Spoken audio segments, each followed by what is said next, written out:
మోడీ వచ్చిన తర్వాత మనం కానీ చూసుకుంటే గల్వాన్ కానివ్వండి, లేదా ద వాళ్ళతోటి జరిగినటువంటి వి యుద్ధం అని చెప్పడానికి లేదు, ఘర్షణల్లో మన వాళ్ళు తన్ని తరిమారు వాళ్ళని. అండ్ ఈ 2 సంవత్సరాల ట్రైనింగ్లో అంటే ప్రతి సంవత్సరం చైనా సైన్యంలో కొత్త వాళ్ళు చేరుతూ ఉంటారు. వాళ్ళల్లో భయం ఎక్కువ ఉంటుంది. ప్రత్యేకంగా మన సైన్యానికి వాళ్ళ సైన్యానికి ఉన్న తేడా ఎక్కడ అంటే, మన సైన్యం ఎటువంటి వాతావరణ పరిస్థితులనైనా ఎదుర్కొని నిలబడి పోరాడగలిగినటువంటి సమర్థత కలిగిన సైన్యం మంది.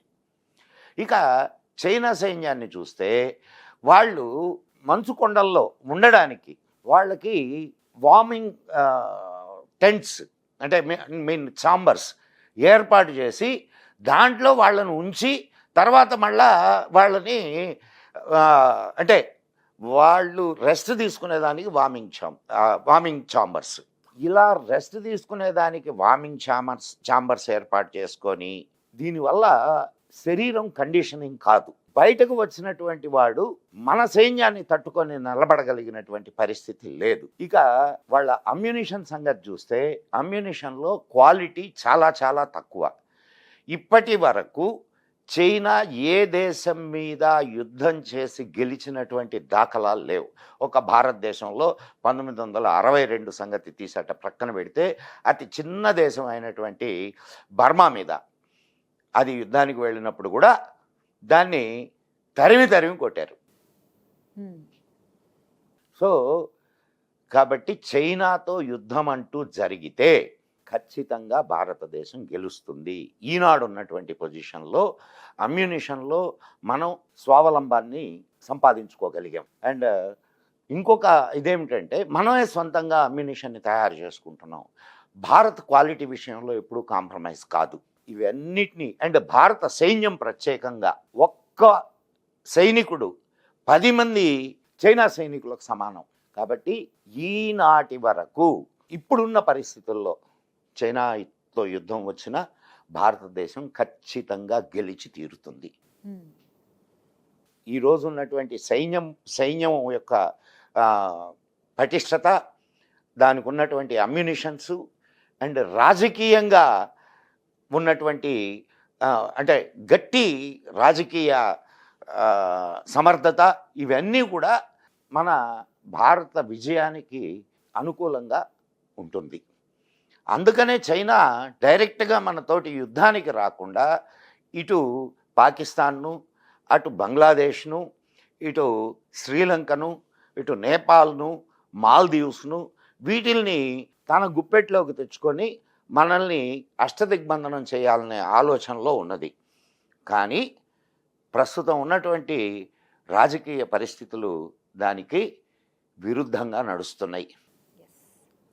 పాకిస్తాన్ అడుగు తినే పరిస్థితికి చేరుకుంది, ముక్కలయ్యేదానికి సిద్ధంగా ఉంది. ఇక బంగ్లాదేశ్ని చూస్తే బంగ్లాదేశ్ ఇవాళ రేపో అది కూడా ముక్కలు కావడానికి సిద్ధంగా ఉంది. శ్రీలంక పాఠాలు నేర్చుకొని ప్రస్తుతం మళ్ళా భారత్ వైపు చూస్తుంది. ఇక నేపాల్ పరిస్థితి అంటారా, నేపాల్ పరిస్థితి కూడా అదే. మాల్దీవ్స్కి మంచినీళ్లు దొరక్క ఈరోజు మళ్ళా భారతదేశాన్ని అభ్యర్థిస్తూ ఉన్నది. సో ఇన్ని పరిస్థితులు ఉన్నా గట్టి రాజకీయ నాయకత్వం, సమర్థవంతమైనటువంటి రాజకీయ నాయకత్వం, అఫ్కోర్స్ మొదటి నుంచి మనకు స్వాతంత్రం వచ్చిన నాటి నుండి మన సైన్యం అతి పటిష్టమైన సైన్యం, అనేక విషయాల్లో ఆ విషయాన్ని నిరూపించుకుంది. పాకిస్తాన్తో వచ్చినటువంటి యుద్ధాల్లో మనం అన్ని యుద్ధాల్లో విజయాన్ని సంపాదించుకున్నాం, కానీ ఫలితాన్ని సంపాదించుకోలేకపోయాం. ఫలితాన్ని సంపాదించుకోలేకపోవడానికి కారణం రాజకీయ ఆలోచనే. కాబట్టి మిత్రులారా, మనము ఎప్పుడూ ఆలోచించవలసిన పనే లేదు. ఖచ్చితంగా భారతదేశం చైనాతో యుద్ధం వస్తే ఖచ్చితంగా గెలిచి తీరుతుంది. మనకు చైనాకు ఎంత అమ్యునిషన్ ఉందో దానికి ధీటైన అమ్యునిషన్ ఈరోజు భారతదేశానికి కూడా ఉంది. అండ్ చైనాలో ఉండేటటువంటి ముఖ్యమైన పట్టణాలని భారతదేశంలో కూర్చొని టార్గెట్ చేయగలిగినటువంటి రాకెట్స్ మనకున్నాయి. కాబట్టి ఆ ఆలోచనే అవసరం లేదు. అంతేకాకుండా చైనా ఎప్పటికీ భారత్తో యుద్ధానికి దిగదు. ఈ విషయం బాగా గుర్తుపెట్టుకోండి. కారణం ఏమిటంటే ఆర్థిక పరంగా చూసినట్టయితే చైనాకు భారతదేశం పెద్ద మార్కెట్. ఇప్పటికే చైనా భారతదేశంతో గిల్లి కజ్జాలు పెట్టుకున్నందువల్ల చాలా చాలా చాలా నష్టపోతూ ఉంది. ఇంకా నష్టపోవడానికి చైనా సిద్ధంగా లేదు ప్రస్తుతం. అండ్ మొన్నటికి మొన్న వాళ్ళ ట్రూప్స్ని వెనక్కి తీసుకొని వెళ్ళడానికి కూడా అగ్రిమెంట్ మీద సంతకం చేసింది. కాబట్టి వీటన్నిటినీ ఆలోచిస్తే చైనా ప్రస్తుత ఆర్థిక పరిస్థితి చాలా అన్స్టేబుల్గా ఉన్నది. అక్కడ బ్యాంకింగ్ సిస్టమ్ కానివ్వండి, అక్కడ ఉన్నటువంటి రియల్ ఎస్టేట్ పరిస్థితి కానివ్వండి, ఇవన్నీ కూడా చాలా దారుణమైన పరిస్థితుల్లో ఉన్నాయి. కాబట్టి చైనా యుద్ధానికి వస్తుంది, ఊరికే ఉడతూపులు ఊపుతూ ఉంటుంది, అది కామన్. చైనా భారతదేశంతో యుద్ధం చేయగలిగినటువంటి సామర్థ్యం, వాళ్ళకి జనాభా ఎక్కువ ఉండొచ్చు, సైన్యం ఎక్కువ ఉండొచ్చు, అమ్యునిషన్ ఎక్కువ ఉండొచ్చు. కానీ అమ్యునిషన్లో కానీ సైన్యంలో కానీ వాళ్ళకి శిక్షణ కొరవడినటువంటి, ధైర్యం కొరవడినటువంటి దేశం అది. మోడీ వచ్చిన తర్వాత మనం కానీ చూసుకుంటే గల్వాన్ కానివ్వండి, లేదా వాళ్ళతోటి జరిగినటువంటి యుద్ధం అని చెప్పడానికి లేదు, ఘర్షణల్లో మన వాళ్ళు తన్ని తరివారు వాళ్ళని. అండ్ ఈ 2 సంవత్సరాల ట్రైనింగ్లో అంటే ప్రతి సంవత్సరం చైనా సైన్యంలో కొత్త వాళ్ళు చేరుతూ ఉంటారు. వాళ్ళల్లో భయం ఎక్కువ ఉంటుంది. ప్రత్యేకంగా మన సైన్యానికి వాళ్ళ సైన్యానికి ఉన్న తేడా ఎక్కడ అంటే, మన సైన్యం ఎటువంటి వాతావరణ పరిస్థితులనైనా ఎదుర్కొని నిలబడి పోరాడగలిగినటువంటి సమర్థత కలిగిన సైన్యం మంది.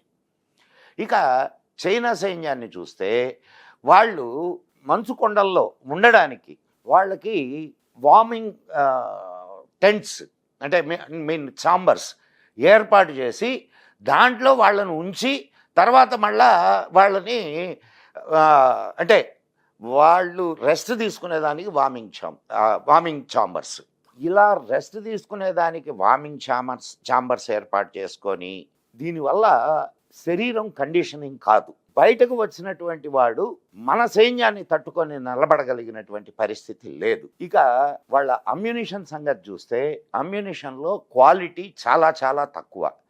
ఇప్పటి వరకు చైనా ఏ దేశం మీద యుద్ధం చేసి గెలిచినటువంటి దాఖలాలు లేవు. ఒక భారతదేశంలో 1962 సంగతి తీసేట ప్రక్కన పెడితే అతి చిన్న దేశం అయినటువంటి బర్మా మీద అది యుద్ధానికి వెళ్ళినప్పుడు కూడా దాన్ని తరిమి కొట్టారు. సో కాబట్టి చైనాతో యుద్ధం అంటూ జరిగితే ఖచ్చితంగా భారతదేశం గెలుస్తుంది. ఈనాడు ఉన్నటువంటి పొజిషన్లో అమ్యునిషన్లో మనం స్వావలంబాన్ని సంపాదించుకోగలిగాం. అండ్ ఇంకొక ఇదేమిటంటే మనమే సొంతంగా అమ్యునిషన్ని తయారు చేసుకుంటున్నాం. భారత్ క్వాలిటీ విషయంలో ఎప్పుడూ కాంప్రమైజ్ కాదు. ఇవన్నిటినీ అండ్ భారత సైన్యం ప్రత్యేకంగా ఒక్క సైనికుడు 10 మంది చైనా సైనికులకు సమానం. కాబట్టి ఈనాటి వరకు ఇప్పుడున్న పరిస్థితుల్లో చైనాతో యుద్ధం వచ్చినా భారతదేశం ఖచ్చితంగా గెలిచి తీరుతుంది.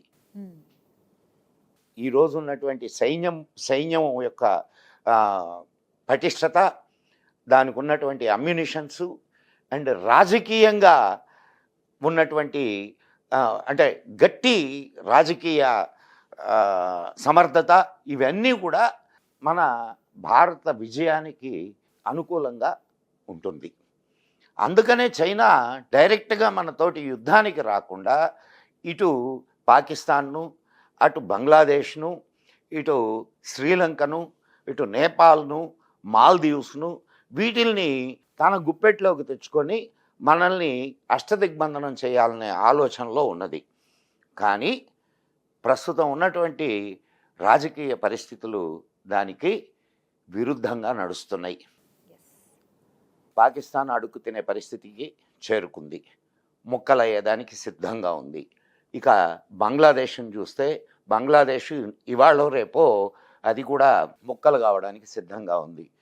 శ్రీలంక పాఠాలు నేర్చుకొని ప్రస్తుతం మళ్ళా భారత్ వైపు చూస్తుంది. ఇక నేపాల్ పరిస్థితి అంటారా, నేపాల్ పరిస్థితి కూడా అదే. మాల్దీవ్స్కి మంచినీళ్లు దొరక్క ఈరోజు మళ్ళా భారతదేశాన్ని అభ్యర్థిస్తూ ఉన్నది.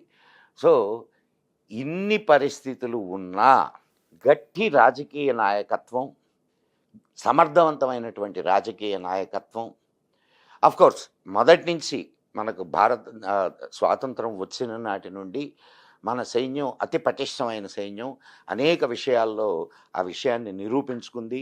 పాకిస్తాన్తో వచ్చినటువంటి యుద్ధాల్లో మనం అన్ని యుద్ధాల్లో విజయాన్ని సంపాదించుకున్నాం, కానీ ఫలితాన్ని సంపాదించుకోలేకపోయాం. ఫలితాన్ని సంపాదించుకోలేకపోవడానికి కారణం రాజకీయ ఆలోచనే. కాబట్టి మిత్రులారా, మనము ఎప్పుడూ ఆలోచించవలసిన పనే లేదు. ఖచ్చితంగా భారతదేశం చైనాతో యుద్ధం వస్తే ఖచ్చితంగా గెలిచి తీరుతుంది. మనకు చైనాకు ఎంత అమ్యునిషన్ ఉందో దానికి ధీటైన అమ్యునిషన్ ఈరోజు భారతదేశానికి కూడా ఉంది. అండ్ చైనాలో ఉండేటటువంటి ముఖ్యమైన పట్టణాలని భారతదేశంలో కూర్చొని టార్గెట్ చేయగలిగినటువంటి రాకెట్స్ మనకున్నాయి. కాబట్టి ఆ ఆలోచనే అవసరం లేదు.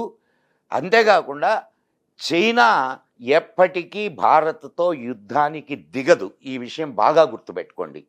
కారణం ఏమిటంటే ఆర్థిక పరంగా చూసినట్టయితే చైనాకు భారతదేశం పెద్ద మార్కెట్. ఇప్పటికే చైనా భారతదేశంతో గిల్లి కజ్జాలు పెట్టుకున్నందువల్ల చాలా చాలా చాలా నష్టపోతూ ఉంది. ఇంకా నష్టపోవడానికి చైనా సిద్ధంగా లేదు ప్రస్తుతం. అండ్ మొన్నటికి మొన్న వాళ్ళ ట్రూప్స్ని వెనక్కి తీసుకొని వెళ్ళడానికి కూడా అగ్రిమెంట్ మీద సంతకం చేసింది.